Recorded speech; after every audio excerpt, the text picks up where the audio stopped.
तर्जमाए नमाज अल-आलमीन हर आलम का अल्हम्दुलिल्लाह रब्बिल आलमीन के माने हुए सब तारीफ़ें अल्लाह के लिए ख़ास है जो पालने वाला है हर आलम का।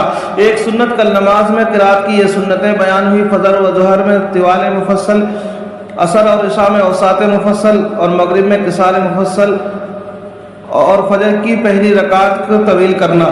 और आज का सबक सुन्नत नंबर 3, कुरान मजीद ना ज़्यादा जल्दी पढ़ना ना ज़्यादा ठहर कर बल्कि दरमियानी रफ्तार से पढ़ना। एक कबीरा गुनाह, बड़े बड़े गुनाह जिन पर सख्त अज़ाब की वईदें आई है उनमें से एक गुनाह कबीरा है किसी की आबरू को सदमा पहुँचाना। गुनाह के नुकसान, गुनाहों का एक बड़ा नुकसान यह है कि गुनाह करने वाले से यह शख्स रसूलुल्लाह सल्लल्लाहु अलैहि वसल्लम की लानत में दाखिल हो जाता है, क्योंकि आपने बहुत से गुनाहों पर लानत फरमाई है। मसलन सूद लेने वाले पर, देने वाले पर, इसके लिखने वाले पर, इसके गवाह पर और लानत फरमाई है।